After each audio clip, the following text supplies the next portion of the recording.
If you work in university maintenance, Granger considers you an MVP because your playbook ensures your arena is always ready for tip-off. And Granger is your trusted partner, offering the products you need all in one place, from HVAC and plumbing supplies to lighting and more.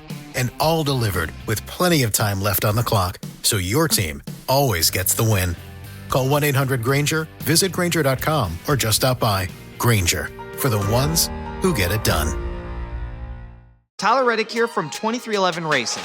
Another checkered flag for the books. Time to celebrate with Chumba. Jump in at ChumbaCasino.com. Let's Chumba. No purchase necessary. VGW Group. Void where prohibited by law. See T&Cs. 21 plus. Sponsored by Chumba Casino.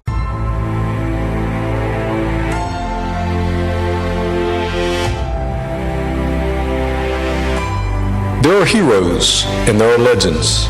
Heroes come and go. Legends never die. We usually say that you cannot become a legend before death. These are living legends. If the legends fall silent, who will teach the children of our ways? Sun Coaches Podcast, Season 5, brought to you by Titan Sensor, is proud to present The Legends.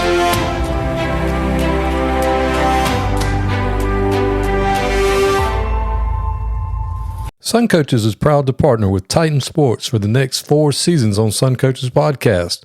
Titan GPS delivers technological superiority and improved player performance through wearable GPS made for high school football and strength and conditioning. From speed training to athlete recruit to workload enhancement, Titan is the easy-to-use yet comprehensive GPS tool to get it done. There's no minimum to get started, and Titan will walk you through every step to success. Message us on X at Titan Sensor to learn more and get in touch. Welcome to Sun Coaches Podcast, Season 5, the Legends series, and I can't think of too many other people that personify the moniker of Legends as our next guest, Coach Dexter Wood. Thanks for being on with us. Chris, this is an honor. I'm looking forward to visiting with you. Well, Coach, I know where you started your coaching career, and I'm not going to assume, but I would guess that you might have grown up in Alabama. I sure did. Yep.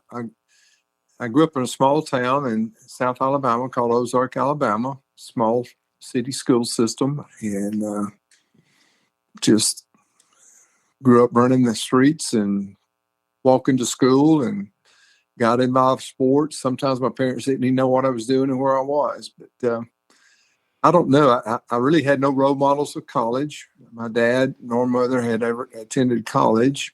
And but I remember at a very young age, if you lived in Alabama pretty well, at least in my town, you had to decide if you were Alabama or Auburn. And so for me, for whatever reason, I enjoyed 4 o'clock on Sundays to watch the Bear Bryant show. And I began to dream at an early age, man, I would love to play at Alabama and play for Coach Bryant. And so, fast forward and I developed some size and some skills. And lo and behold, I got a scholarship to Alabama, and that dream came true. And so I entered Alabama with 45 other freshman guys in 1969, and as a wide receiver. And it's about as excited and privileged and scared all at the same time as anyone could be from a little town of Ozark. And so spent 4 years in the football program there, played quite a bit on the freshman team, and in fact was able to contribute as a sophomore in the back then the pro offense. We were throwing the ball around, but we'd gone 6-5 and 6-5, and so I come in to the start of my junior year, and Coach Bryant communicates to us that we're going to change our whole philosophy. We're going to the wishbone. So all of us 8 or 10 wide receivers are now playing one position, one wide out, because it was a tight end and 3 running backs and 1 wide out.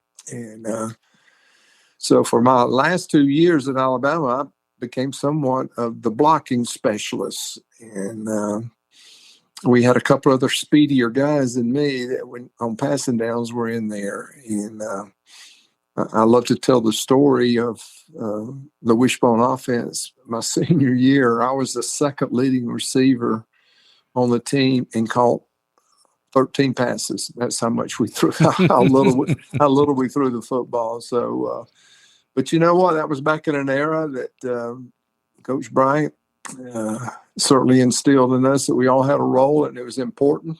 And my role was to be the best blocking wide receiver possible, and I was. And I found my way on the playing field doing that. I wasn't necessarily a very great talented receiver in terms of speed and everything. I had great hands, and I could block, and that's what I tried to do. So anyway, that shaped me tremendously, being in that football program, being in a football dorm with guys from all over the country and having a common goal, the strain and discipline and goal to be a national champion in Alabama, was about everything we went about, and shaped me like nothing else. And so 4 years later, I'm trying to decide what to do with this business degree. And I didn't know what to do. I interviewed for some business type related jobs. And so about that time, I thought, you know what? I had worked some previous summers at a boys' ranch with young guys, and even a summer kind of as an assistant youth director at a church. And I loved working with young people. And the idea of coaching had crossed my mind with a couple of my buddies. And so this is the spring of my senior year. I've not known what I wanted to do, and I decided to go talk to Coach Bryant about that and ask him what he thought about me going into coaching. And I don't know where I got such boldness. We were scared to death of Coach Bryant. And I will probably admit it took me 3 or 4 visits walking up to that second floor and going down that hallway. And I walked right back down the other set of stairs for 2 or 3 days in a row because I was scared to knock on the door. And finally, one of those days, his door was propped open, and I peevishly knocked on the door, and he invited me in and put his feet up on his desk. Boy, what do you want? And said, Coach, I don't know. I'm really thinking about going into coaching, and because you've influenced and shaped me so much, I just want to know what you think about it. What's your opinion of that? And of course, that 5-minute little meeting with Coach Bryant probably shaped and set me off as now 52 years later, as much as anything that I've experienced, because I pretty well modeled my coaching philosophy and coaching career, and even as an athletic director, just in leadership, from that 5-minute meeting with Coach Bryant in spring of 1973. And so when I get to speak to groups and coaches and clinics and things like that, I often tell the story of that meeting with Coach Bryant and how it shaped me. And so as that story goes, I sat down, Coach, I want to go into coaching. He said, well, son, just remember this is the first thing. Don't go into coaching unless you cannot live without it. Of course, I didn't know what he meant by that. I kind of nodded. And okay. And then if you do decide to go into it, just remember these 2 things. And number 1, always surround yourself with great people greater than you. Okay? And then secondly, always have a plan for everything. And he said, son, just keep me posted on what you decide to do. Now, I don't know if I thought he would offer me a job on the spot or something like that, but I walked out of there and, again, greatly impacted by that. And within a few weeks, I got a call from one of those summer jobs I had in Gadsden, Alabama, and I got offered a coaching job at a small single-A school in Gadsden, Alabama in 1973. And that was kind of my coaching career. And again, 52 years later here, although I'm not in coaching anymore, I went 31 years as a football coach, 30 as a head football coach, and almost 40 years as an athletic director. Now I'm kind of in administration athletics and still going to the school building on a part-time basis at Buford. So that's a little bit of how my journey got started and growing up and all. So what was your first coaching job at this little school? What was your position? Yeah. So I get hired at this school, and again, it's a little small single school, and I think there's 3 coaches on the whole staff. We're coaching everything, and driving the 1 or 2 school buses we have, or athletic buses. And I was the head basketball coach, and as a receiver, I was the offense coordinator. I ran the offense for 1 year, and then after 1 year, my head coach there left, and they hired me as the head coach. So at age, I don't know, 23 or 24, I'm all of a sudden a head football coach. No way am I prepared necessarily to do that, except for those lessons I'd learned from Coach Bryant. I knew to try to surround myself with great people, and that pretty well has labeled every stop I've made. I've really chosen very carefully that the people I work with are going to allow me to surround myself with people better than me. And so that's kind of how my coaching career got started. I became a head football coach my second year out of college. And so I spent those first 8 or 9 years in that Gadsden, Anniston area of Alabama at a couple schools.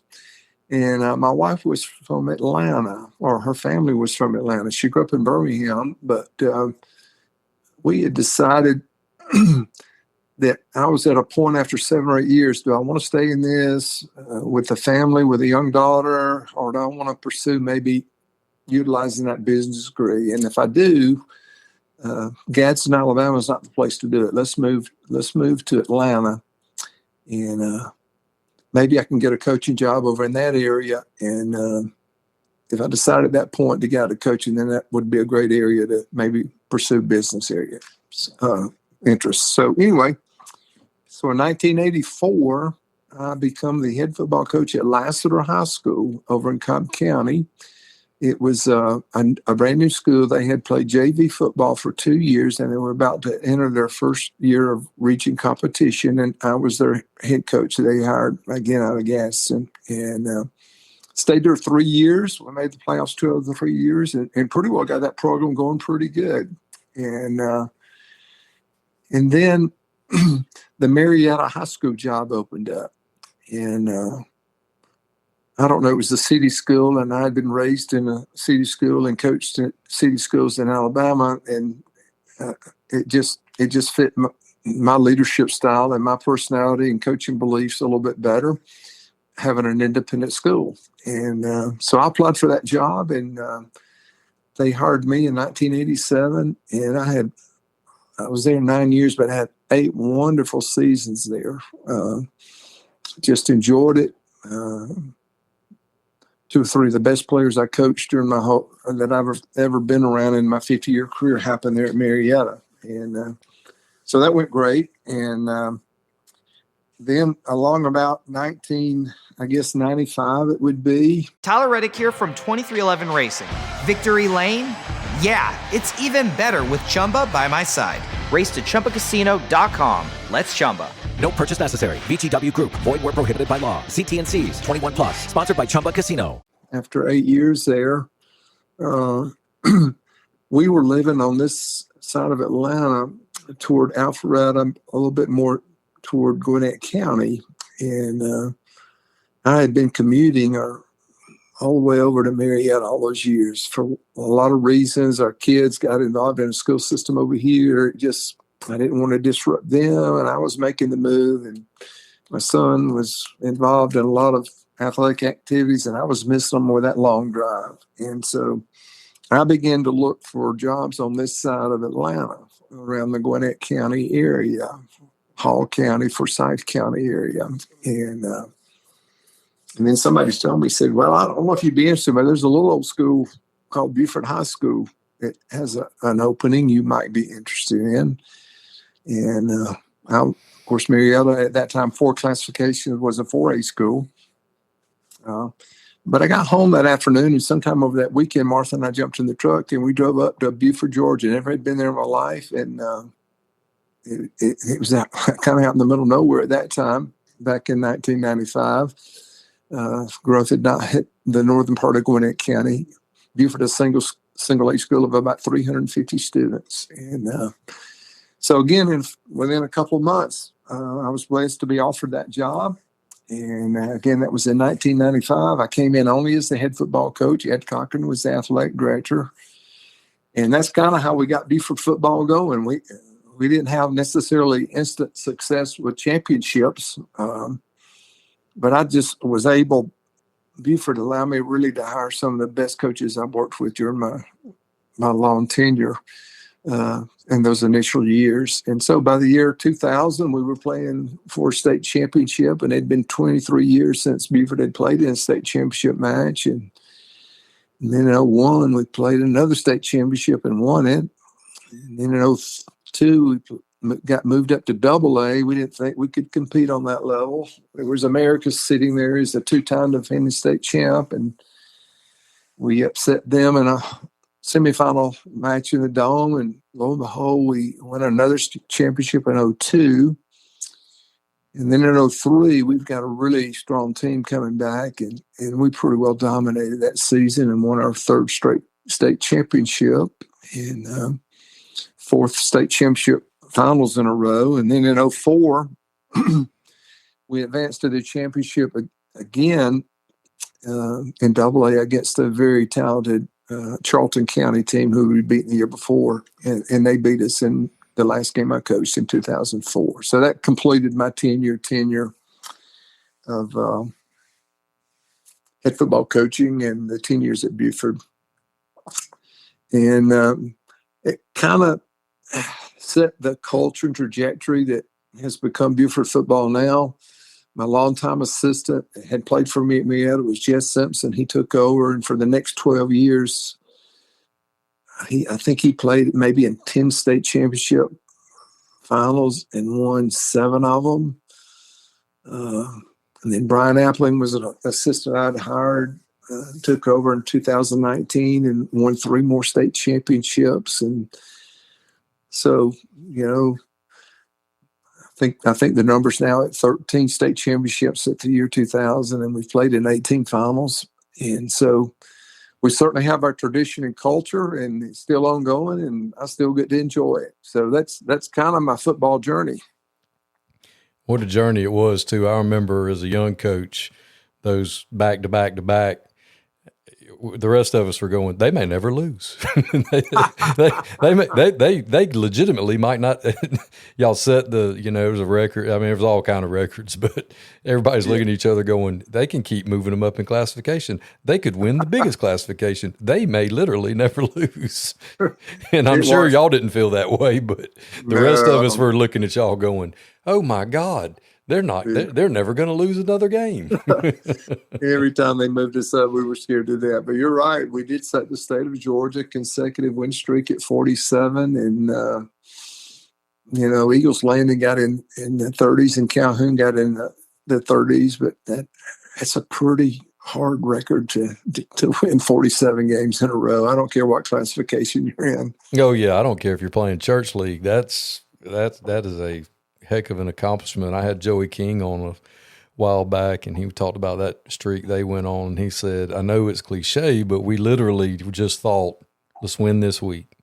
Yeah. And then let's try to win the next week. And then all of a sudden you're looking around going, well, we've won a lot of games. That's exactly right. You just don't really think about it. And I think the good programs, that's the way they operate. We never talked about championships. We had a successful season had to be a championship. It was more about pursuing excellence, the best version of our team, the best version of you as an individual player, a constant culture of trying to improve your individual skills, you as a young man and our football team on a daily basis. And if we do that and take it literally, it's an old cliche, but you literally take it one game at a time, and we were just able to sell our kids and parents on that thing. We didn't look too far down the road, and we rarely played undisciplined football, and we could block and tackle and run and hit, and we weren't very sophisticated. We ran 4 or 5 plays, but on defense, we'd get after you. And on special teams, we were going to block kicks and return kicks, and you better strap it on tight. And that's kind of the culture we built. And again, that's kind of where we still try to hang our hat. People still say we run a dinosaur offense. Most of the time we still got two backs in the backfield. And so that's just kind of running the football and being hard-nosed is kind of who we established ourselves in those early years to be. And that tradition just keeps rolling. Well, and that was one of the joys I had when you agreed to come on is, one of the things that fired me up is so, some of these guys that listen and younger coaches can listen is you didn't just come out the chute going 14-0, 15-0, and 13-2. I mean, your first few years as a coach in Alabama and coming up at Laster and Marietta. I mean, Laster and Marietta you didn't have any seasons that there weren't anything to sneeze at, but yeah, you had to build stuff, and the same thing at Buford. It wasn't like you stepped in and all of a sudden you had to build it. It wasn't like exactly. People miss that. They think that some of these younger guys, all they know, it's kind of like you and I growing up remembering. Well, I'm not trying to throw any shade at you because I'm 50 and you started coaching the year before I was born, but we remember when the Braves were god awful, and there's a generation that all they know is 92 to now Braves that were good. There's a generation of coaches that all they remember is 2000 to now Buford, and they don't remember when Coach Wood got there in 95 and they were single A. Yeah. And you had to build it. Yeah. Yeah, it took us 5 years before we played in the state championship game. Now, we played in a couple semifinals, but again, like I said, in that 2000, it had been 23 years since Buford had played in a championship game and only had one football championship in its whole history. And so you're right, it has to be built, and you have to have a vision and a plan and an expectation process. And we had those belief systems and values, and our community just bought into it. And of course, if you're going to win championships and one like we did, you certainly got talented players that, what we say, talented players that are committed to year-round development of their skills. And we were surrounded by a lot of great players, but we had all those other ingredients that championship programs have. I had the right kind of coaches. I had the unbelievable support from administration. We are a city school, and I don't think anybody could match what the city of Buford has done for our athletic program in football over these many years. I was able to build a feeder program, and Gwinnett County Youth Football League is probably unmatched in this state in many ways in terms of just the number of talented athletes in schools. So here we were a little single-A school, but we were in the Gwinnett Football League playing against the Brookwoods and Parkviews, who at that time were the dominant programs in the top classification. And our kids grew up playing those guys. So when we got in the Dome playing in Americas, we weren't intimidated by that. Our kids had grown up playing against great people. And our feeder program has been a huge factor of our success. And so and then the development of the parent booster club relationship, of the support we got, we had those 5 or 6 foundational programs that I've always felt that championship programs had to have. And it took us a little while to get some of those things in place, but once we got them in place and we were able to keep surrounding ourselves with the right kind of coaches and then the talented players that we had, we've just been able to sustain it for the most part for, 25 years now.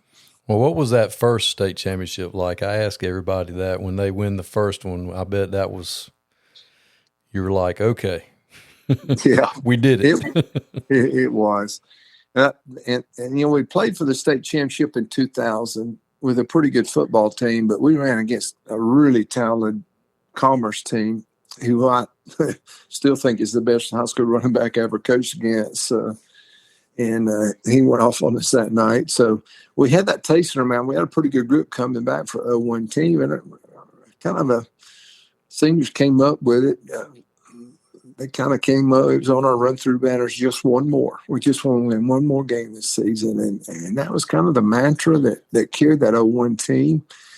And so, we get through the season with not too many close calls. We had seems like we had a close semifinal game with, was it Clinch County in the Dome where we won like 15-7 or something. But other than that, pretty much. But then we get a rematch with Bowden over at Bowden. And they were a strong program. We'd beat them pretty good during the regular season. And I just remember the long line when we got there, and it was just an overflowing crowd and just electric environment for a state championship match. And then to win that, just the celebration of on the field after the game, the drive back, we weren't too highfalutin. We stopped at a McDonald's and just sitting on the curb at a McDonald's after winning a state championship with a bunch of coaches, and we couldn't eat enough cheeseburgers that night. So, yeah, you don't sleep for 2 or 3 days just trying to get your arms around it. And they're calling me the next day, Coach, we got to have a parade through downtown Buford. And so we had the parade, and then our legislator invited us down to the state capitol and all those kind of things that go with winning a championship. It's just hard to describe what it means to a small community in town like Buford. And then that was back in the old days when the state championship game was played at the school. That's exactly right. Or one of the schools. Yeah, they were. Yeah, in fact, which I miss that personally. Yeah. We got to play Tyler Reddick here from 2311 Racing. Victory Lane? Yeah, it's even better with Chumba by my side. Race to ChumbaCasino.com. Let's Chumba. No purchase necessary. VGW Group. Void where prohibited by law. See T&Cs. 21 plus. Sponsored by Chumba Casino. Finals in the Dome starting in I guess 2000. So all of that 5-year run of play in the state championships, we had played 5 semifinal games in the Georgia Dome. And obviously had won all of them because we made finals. And those were great experiences. But the state championship games themselves were all at different fields. We went to Commerce, we went to Bowden, and then in 02 and 03, those were home, and 04. We played three straight state championship games at home in Buford, and that was electric too, to be able to do that, to bring it back to your own community. So, yeah, those were great years in getting our program started, Chris. Well, you obviously had a system and in place that you learned from Coach Bryant and put your own spin on it. And you obviously went into all of the places you coached, whether it was in Gaston or around the Anniston area, or whether it was Lassiter or Marietta. What was when you went into a place, what were some things that you were like, I got to get these things, these have to be done? Yeah. Well, I think it starts with Coach Bryant's advice. Remember the first thing, surround yourself with great people greater than you. It took me a couple of years, again, a slow learner with an Alabama degree. My career didn't start off so great in Alabama. Probably after those 7 or 8 years, I might have been a 500 level coach, but I'm experimenting and developing. And somewhere along the line in those early years, I heard, or we coaches, we always steal something. I was always one going to a coaching clinic or going down to our college campus during spring practice, and we're all stealing stuff. But somewhere along the line, I heard the bus analogy about people, decisions being your most important decision. And it was something like this. To win a championship or to compete for a championship, you got to get the right people on the bus. And so that was important. And then when you get the right people on the bus, you've got to get them in the right seat. And that's really important. And then sometimes the hardest part as a coach, sometimes you have to get the wrong person off. So your people decisions, your coach decisions, who you surround yourself are always your most important. So that was kind of my analogy that I would sell to my school system administrators. We got to get the right people on this bus. And you got to be the right people that are going to help me get those right people. I know they got to be teachers, but they got to be the right people. Well, Coach, who's the right people on your bus? Who do you want on your bus? And early on, I decided that I wanted coaches on my bus that aspired to master the 3 C's of what I thought great leaders possess. And I'm not sure where I stole this or came up with it, but it was my mantra for basically my whole career. Who do I want on my bus? I want a coach that's competent.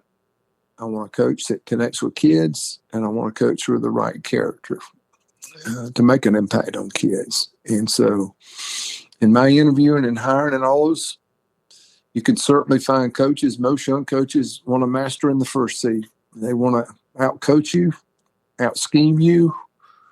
And there's nothing wrong with it, because I wanted a competent coach. I didn't want to ever leave a field feel like we were out-coached. And so that was really important.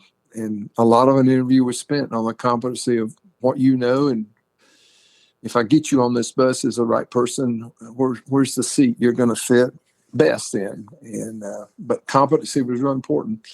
But those next two C's, I think, are just as important, and that's the connection piece of a coach that knows how to push buttons with kids to reach their full potential. Again, that excellence thing, the best version of yourself.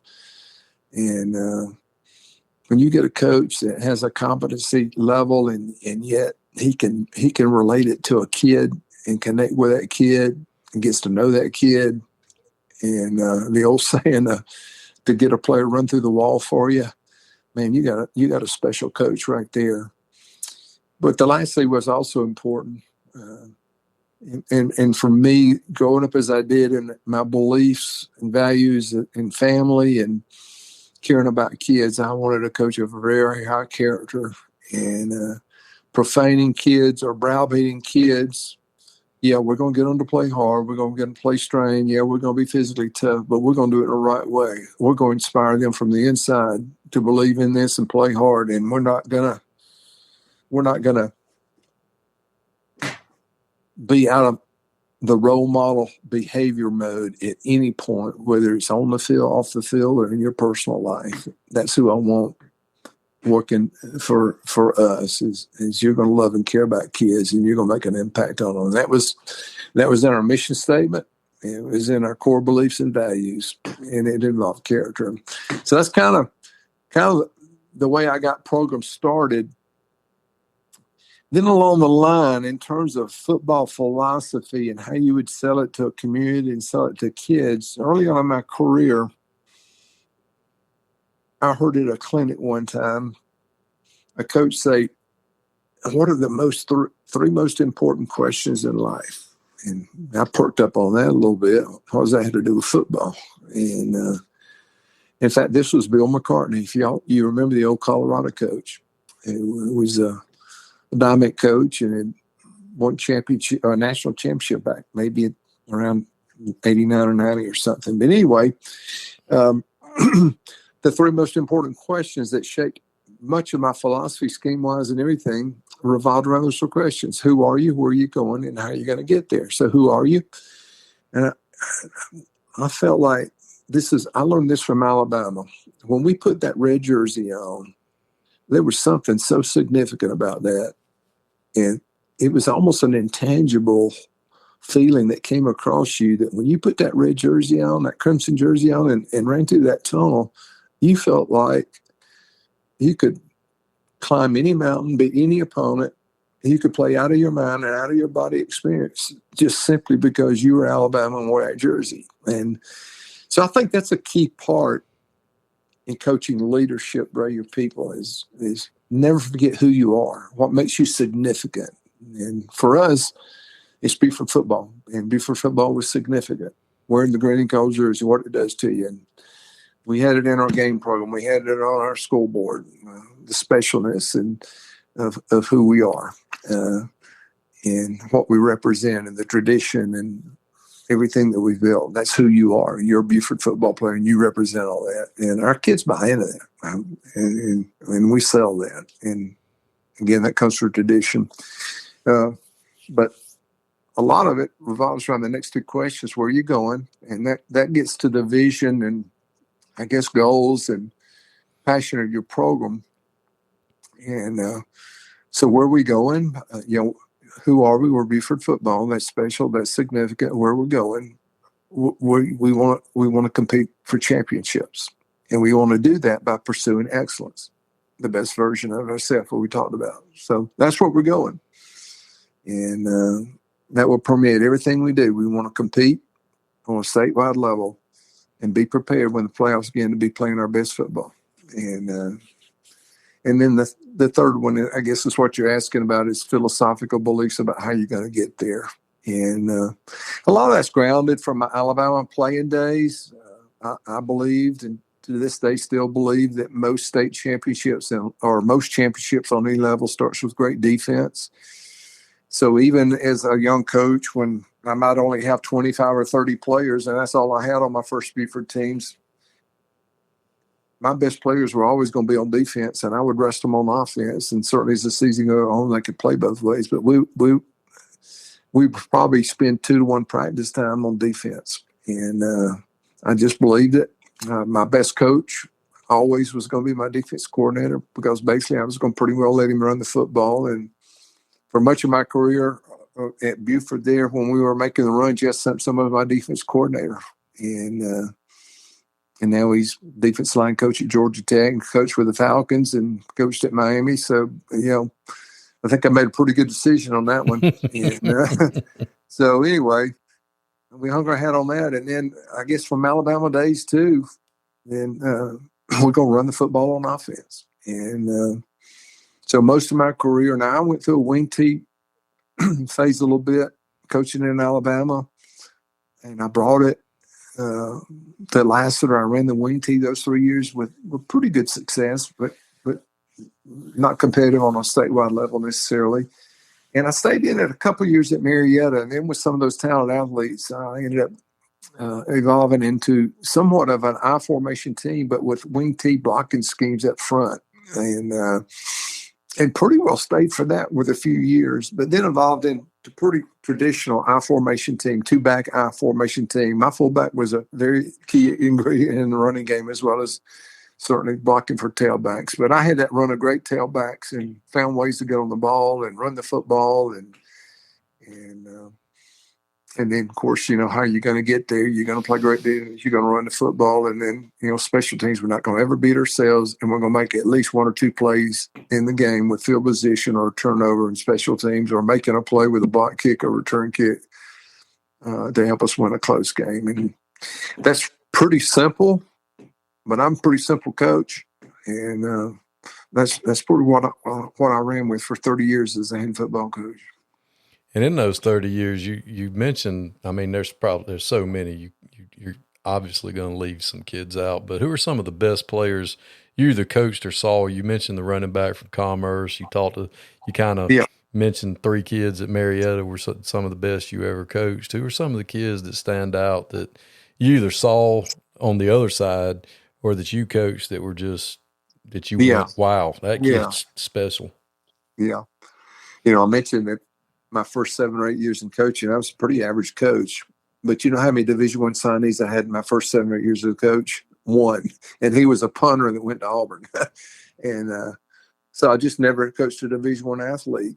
And even got to Lassiter High School. And while I had a couple of smaller division players, I did not have a big-time Division I player. And then I get to Marietta High School. Now, this is 15 years into my coaching journey, somewhat. And, not that much, I guess 11 or 12 years into it. And it's at Marietta where I, began to, particularly there where I was, to have the great players. And really the first 2 were on that first team I had at Marietta. The first 2 years, I had Scott Sisson, an unbelievable kicker that became an All-American kicker at Georgia Tech and helped them win the national championship, I think, in 1990. And then I had a heck of a tight end defensive end named Jess Simpson, who ended up playing at Auburn. And then that's who I hired back and stayed with me for almost 20 years at Buford. And then in 89, I'm in my office one day and I get this call from this. Tyler Reddick here from 2311 Racing. Another checkered flag for the books. Time to celebrate with Chumba. Jump in at ChumbaCasino.com. Let's Chumba. No purchase necessary. VGW Group. Void where prohibited by law. CT&Cs. 21 plus. Sponsored by Chumba Casino. Coach in Germany. And he said, Coach, I'm over here in Germany and I coach these military kids off the base over here. And I got a kid and his family that are moving back to the Atlanta area. And their coach or their dad had asked me to check around about good programs that they might move their son to. And we got to talk. And he said, this quarterback I got is a quarter. This kid I got's a quarterback, and of course it's Army. It's Army football, but he's an unbelievable quarterback. And so I said, Coach, you got some film? Y'all just send it to me and have the dad reach out to me. Try to get a little timeline on when you're moving to Atlanta. And so I don't know. It was a few days later. I didn't think much about it, to be honest with you.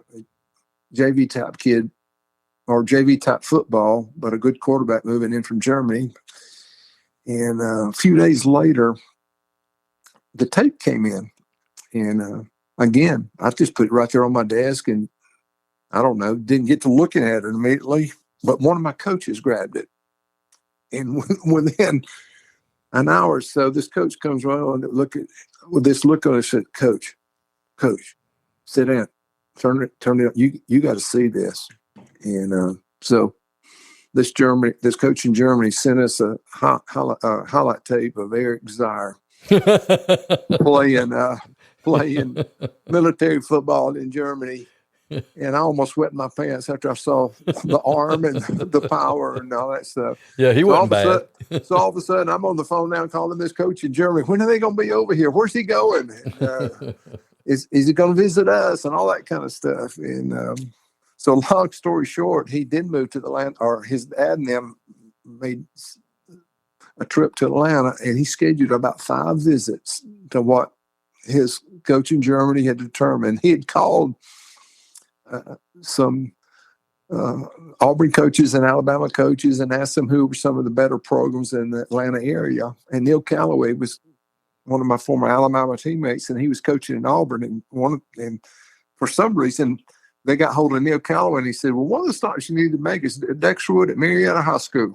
I know him and know his background, and I know the kind of program he runs. And so we got on the list for desires to make a visit. And you can better believe when they visited Marietta High School, I dropped everything I had. I spent almost all day with them, watched film with them, took them through my office philosophy and everything.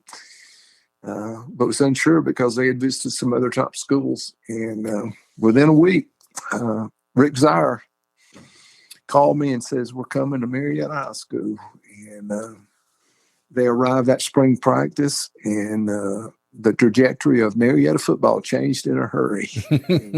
and all of a sudden, the two-back running offense became a little bit more of a wide-open, explosive offense. I went to Florida State. I went everywhere at that time with people that were throwing the football around, and I put in the 3-step, the 5-step passing game, and pretty doggone sophisticated. And Eric Zaire just had an unbelievable 2-year career for us, and was the national quarterback of the year. I got to go to the Washington, D.C. quarterback club with him after his senior year as the nation's top quarterback. And, of course, we know what he did at Georgia and set SEC records and had the great career. So he was the best when I coached there. I had a couple of – I had a little tailback named Mel Jackson that played a little bit at Clemson. It was a great player. But I had a run of probably 8 or 10 Division I type players at Marietta. And I just mentioned the top 3 or 4 there. And those are some of the best ones I've played, I guess. And since I've been at Buford, not as many to begin with, but one of the first top players I had that ended up being an All-SEC player at Georgia was Tim Wansley. He was my first quarterback, and he was a quarterback defensive back and was a pretty good defensive back for Georgia, and ended up playing at Georgia and playing in the NFL with the Tampa Bay Buccaneers when they won the Super Bowl. So he was one of the best athletes I ever coached at Buford. But I had some good ones too there that went to Georgia. Mikey Henderson was a pretty good receiver over there. Trey Chandler was probably the best lineman I ever coached. They were not necessarily all SEC players, but were pretty significant players. And so it's been a great career and great run of athletes. But you ask about some of the best ones I've seen across the field. And I don't know that they were necessarily with me coaching, but I tell people at Buford, over these last 25 years, some of the great ones have come in there. We had Derrick Henry come in there at Yulee High School in Florida and play us. And we beat them on an ESPN broadcast. And we thought we were the world's best defense because we held him to 125 yards. I've never seen such a big, strong kid that can run. And then not too long later, Deshaun Watson rolls in there from Gainesville High School. And they beat us that night. And although his passing game we controlled pretty good, he beat us with his feet that night. And I've never seen a more elite quarterback that could run and pass like he could on the high school level. And I think Gainesville High School ended up winning the state championship that year. And so those are some of the great ones along the way that I've seen and been amazed by through the great journey. Well, my favorite question now is this. Over all the years that you've coached, who are some of your favorite guys you competed against, other coaches that you just loved competing against, or seeing them on the 50-yard line before the game and hugging their neck and getting to spend time with them and seeing them at clinics? I mean, guys that you just really enjoyed over the years of coaching, that you just really respected and you know, built a good friendship with over the years. Yeah. Those journeys. I don't remember as much about the Alabama years early. There was an old coaching legend in Alabama named Lou Scales, I believe was his name, Coach Scales at Alexandria, and he wore me out a couple of years there as a young buck coach, and I just admired the way he coached and all that. But when I got to the Georgia area, I think one of the first guys that I really connected with, and when I was at Lassiter, Tommy Marshall was coaching at Walton High School, and he ended up being not necessarily a great coach, but a great athletic director. He coached at Furman and all that, and developed kind of a lifelong friendship and relationship with him I admired. When I started coaching at Marietta, probably one of the key rivalries that Marietta was with McEachern High School, and Jimmy Dorsey and I we were both running the wing tee offense a little bit, and so we were a little bit of brethren and pretty successful statewide level. Although we had not won state championships, we'd played in semifinals, and I enjoyed that relationship with him over those years when I was at Marietta, and greatly respected coaching against him. And then my years at Buford, the first region I was in for several years when we were in single A was with Commerce. And really one of the best football coaches they ever coached against at a little single A school at Commerce was Steve Savage. And he beat us in that state championship game of 2000. And he had that little running back I alluded to earlier named Monte Williams, about 5'7", 170 pounds that we couldn't tackle.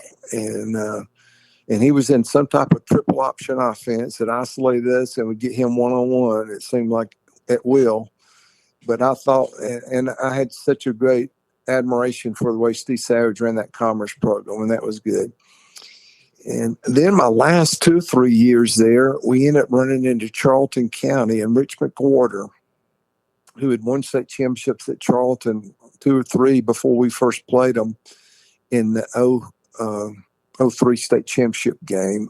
And he was kind of a forerunner of some of that shotgun offense that was going on in the early 2000s. And he had a quarterback 7 yards deep. And so beating him in the state championship game in 03 was a great relationship. And then doggone if he didn't, we don't play him again the very next year in 04 state championship game, and he gets us back. So basically went 1-1 against him. It's kind of crazy, though. Jess Simpson takes over, and who does he play the next year in the playoffs? Charlton County. Who does he play his second year? Charlton County. And he gets knocked out both of those years in 05 and 06 by Charlton County. And then in 07, lo and behold, in the state semifinals, he's playing Charlton County again and beats them. So we went from 03 to 07 playing Charlton County in the state playoffs. And I think over those 6 years went 3-3 against them. So, yeah. So I admired Rich McWhorter greatly. And and just a lot of coaching giants in our state. Some of my great joys were coaching in all-star games. I remember sound bars. I was on a Georgia-Florida coaching staff, and how great of a coach he was. I think you said you interviewed him today, and John Hill was a great coach at Cedartown, about my age now, and we had some great years. I coached for him in all-star games, and so just a lot of great memories of the great coaches in this state. Coach Chadwick, I've had a great relationship with him over the years. We've done clinics together and done things over the years and admired him. I had a run there of where in the single A football, if you were going to win championships, it was going to have to run through Lincoln County. And Larry Campbell, to me, certainly is a coaching legend and was. And some of my biggest wins at Buford and becoming competitive on statewide level, when we opened that 01 season that we won the state championship, we beat Larry Campbell in Lincoln County in a home opener. And so those are some of the legends I got to compete against, and I learned a lot of lessons from them. Well, Coach, you've had one of the most awesome careers and continue to affect young people, and your 3 C's, you have exemplified those. You're obviously competent. You obviously care about children and connect with them, and you are way, way, way high in character, and I sure do appreciate you coming on and sharing your story with us tonight. Well, Chris, I'm glad I got introduced to your podcast. I plan to go back and listen to them. And again, I'm honored to be considered a legend and to be involved among some of these other great coaches you've been interviewing and working with and those to come. And so this has been an honor to visit with you and tell you a little bit about my story. It's a story of God's grace for my family and my career and the people I've been surrounded by. And it's been a journey that really I'm still enjoying. And I couldn't be more blessed. So thank you. Tyler Reddick here from 2311 Racing. Victory Lane? Yeah, it's even better with Chumba by my side. Race to ChumbaCasino.com. Let's Chumba. No purchase necessary. VGW Group. Void where prohibited by law. See T&Cs. 21 plus. Sponsored by Chumba Casino. When you manage procurement for multiple facilities, every order matters. But when it's for a hospital system, they matter even more. Grainger gets it and knows there's no time for managing multiple suppliers and no room for shipping delays. That's why Grainger offers millions of products in fast, dependable delivery, so you can keep your facility stocked, safe, and running smoothly. Call 1-800-GRAINGER, click Grainger.com, or just stop by. Grainger, for the ones who get it done.